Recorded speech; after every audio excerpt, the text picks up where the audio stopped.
श्रीमद कुंज विहारणे नमः।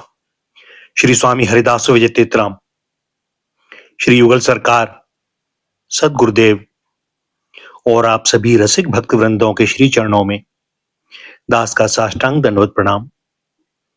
आज श्रीमद् भागवत महापुराण के दशम स्कंद के अंतर्गत 42वां अध्याय कुब्जा पर कृपा, धनुष भंग और कंस की घबराहट। श्री सुखदेव जी कहते हैं, परीक्षित, इसके बाद भगवान श्री कृष्ण जब अपनी मंडली के साथ राजमार्ग से आगे बढ़े तब उन्होंने एक युवती स्त्री को देखा। उसका मुंह तो सुंदर था, परंतु वह शरीर से कुबड़ी थी। इसी से उसका नाम पड़ गया था कुब्जा।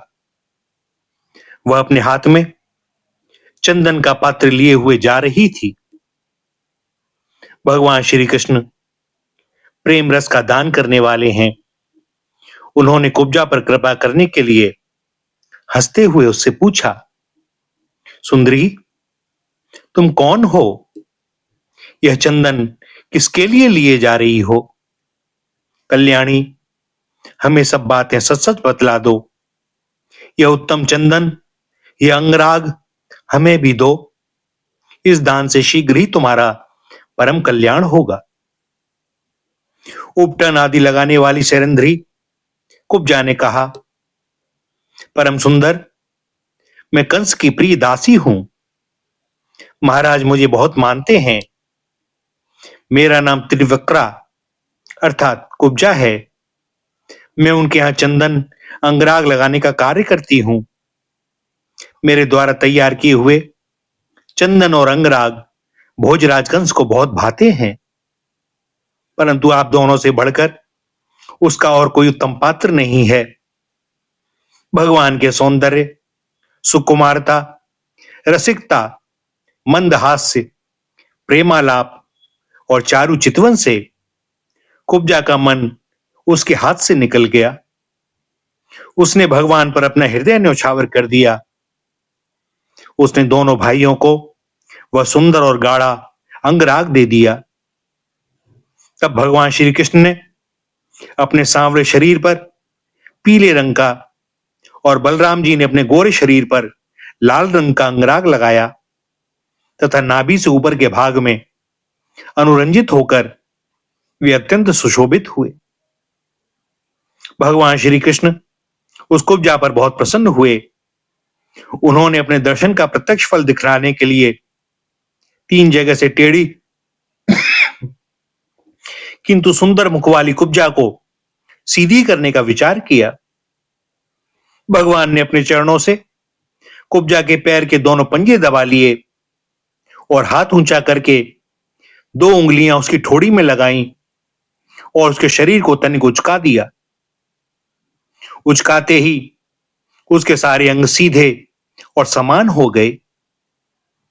प्रेम और मुक्ति के दाता भगवान के स्पर्श से वह तत्काल विशाल नितंब तथा 3 वयोधरों से युक्त एक उत्तम युवती बन गई। उसी क्षण कुब्जा रूप, गुण और उदारता से संपन्न हो गई। उसके मन में भगवान के मिलन की कामना जाग उठी। उसने उनके दुपट्टे का छोर पकड़कर मुस्कुराते हुए कहा, वीर शिरोमणे, आइए घर चलें। अब मैं आपको यहां नहीं छोड़ सकती, क्योंकि आपने मेरे चित्त को मथ डाला है। पुरुषोत्तम, उस दासी पर प्रसन्न होइए। जब बलराम जी के सामने ही कुब्जा ने इस प्रकार प्रार्थना की, तब भगवान श्री कृष्ण ने अपने साथी ग्वाल बालों के मुंह की ओर देखकर हंसते हुए उससे कहा, सुंदरी, तुम्हारा घर संसारी लोगों के लिए अपनी मानसिक व्याधि मिटाने का साधन है। मैं अपना कार्य पूरा करके अवश्य वहां आऊंगा। हमारे जैसे बेघर के बटोइयों को तुम्हारा ही तो आसरा है।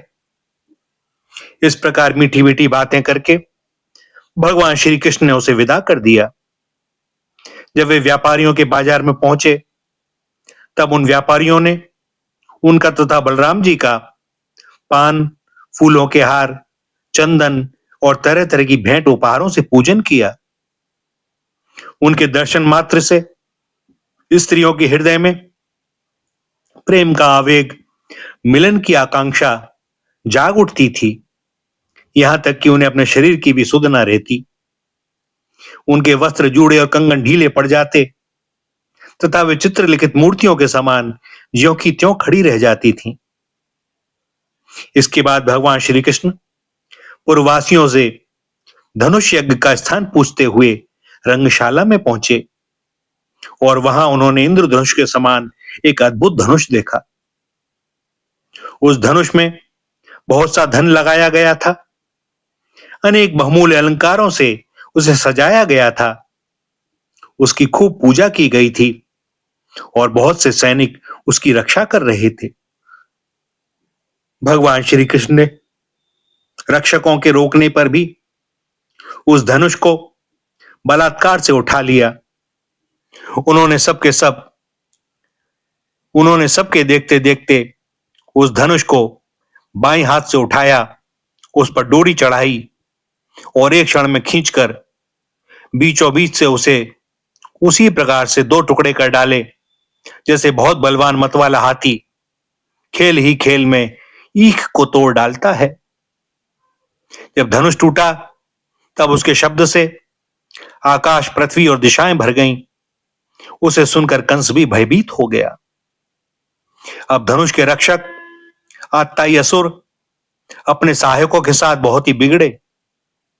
वे भगवान श्री कृष्ण को घेर कर खड़े हो गए और उन्हें पकड़ लेने की इच्छा से चिल्लाने लगे, पकड़ लो, बांध लो, जाने न पावे।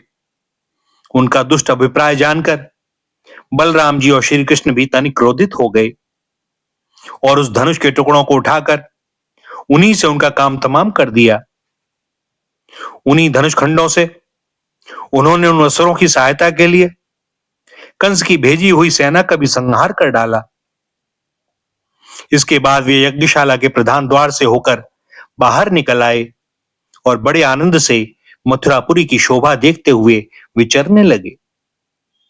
जब नगरवासियों ने दोनों भाइयों के इस अद्भुत पराक्रम की बात सुनी और उनके तेज साहस तथा अनुपम रूप को देखा, तब उन्होंने यही निश्चय किया कि हो ना हो ये दोनों कोई श्रेष्ठ देवता हैं। इस प्रकार भगवान श्री कृष्ण और बलराम जी पूरी स्वतंत्रता से मथुरापुरी में विचरण करने लगे। जब सूर्यास्त हो गया तब दोनों भाई ग्वाल बालों से घिरे हुए नगर से बाहर अपने डेरे पर, जहां छकड़े थे, लौट आए। तीनों लोकों के बड़े बड़े देवता चाहते थे कि लक्ष्मी हमें मिले, परंतु उन्होंने सबका परित्याग कर दिया और न चाहने वाले भगवान का वरण किया। उन्हीं को सदा के लिए अपना निवास स्थान बना लिया। मथुरावासी उन्हीं पुरुष भूषण भगवान श्री कृष्ण के अंग अंग का सौंदर्य देख रहे हैं। उनका कितना सौभाग्य है। ब्रज में भगवान की यात्रा के समय गोपियों ने विरहातुर होकर मथुरा वासियों के संबंध में जो जो बातें कही थी, वे सब यहां अक्षरशः सत्य हुई। सचमुच वे परमानंद में मग्न हो गए।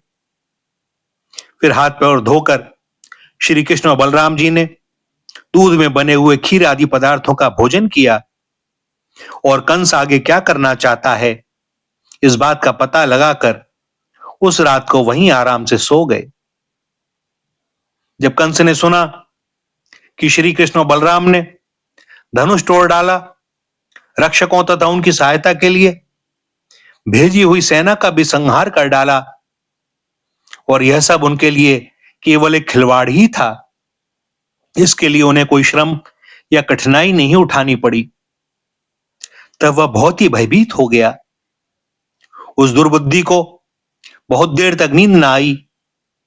उसे जागृत अवस्था में तथा स्वप्न में भी बहुत से ऐसे अपशकुन हुए जो उसकी मृत्यु के सूचक थे। जागृत अवस्था में उसने देखा कि जल या दर्पण में शरीर की परछाई तो पड़ती है, परंतु सिर नहीं दिखाई देता। उंगली आदि की आड़ न होने पर भी चंद्रमा, तारे और दीपक आदि की ज्योतियां उसे दो दो दिखाई पड़ती हैं। छाया में छेद दिखाई पड़ता है और कानों में उंगली डालकर सुनने पर भी प्राणों का घूं घूं शब्द नहीं सुनाई पड़ता। वृक्ष सुनहले प्रतीत होते हैं और बालू या कीचड़ में अपने पैरों के चिन्ह नहीं दिखाई देते। कंस ने स्वप्नावस्था में देखा कि वह प्रेतों के गले लग रहा है, गधे पर चढ़कर चलता है और विष खा रहा है। उसका शरीर तेल से तर है, गले में जबा कुसुम की माला है और नग्न होकर कहीं जा रहा है। स्वप्न और जागृत अवस्था में उसने इसी प्रकार के और भी बहुत से अपशकुन देखे। उनके कारण उसे बड़ी चिंता हो गई। वह मृत्यु से डर गया और उसे नींद न आई। परीक्षित, जब रात बीत गई और सूर्य नारायण पूर्व समुद्र से ऊपर उठे, तब राजा कंस ने मल्ल क्रीड़ा का महोत्सव प्रारंभ करवाया। राज कर्मचारियों ने रंगभूमि को भली भांति सजाया। तुरही, भेरी आदि बाजे बजने लगे। लोगों के बैठने के मंच फूलों के गजरे, झंडियों, वस्त्र और बंधनवारों से सजा दिए गए।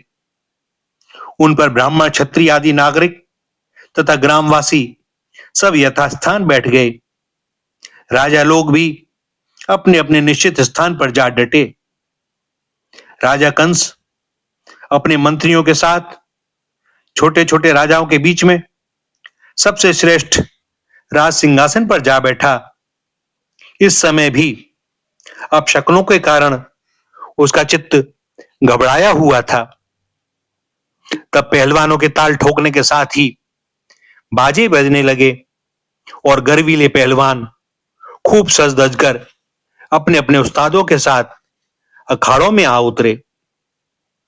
चाणूर, मुष्टिक, कूट, शल और तोशल आदि प्रधान प्रधान पहलवान बाजों की सुमधुर ध्वनि से उत्साहित होकर अखाड़े में आकर बैठ गए। इसी समय भोजराज कंस ने नंद आदि गोपों को बुलवाया।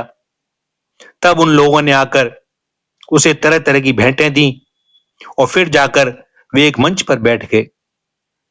भैया, यहां पर श्रीमद् भागवत महापुराण के दशम स्कंद का 42वां अध्याय समाप्त होता है और दास को अनुमति दें आज के लिए वाणी को विराम देने की।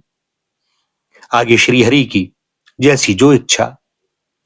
श्री राधा, श्री राधा, श्री राधा।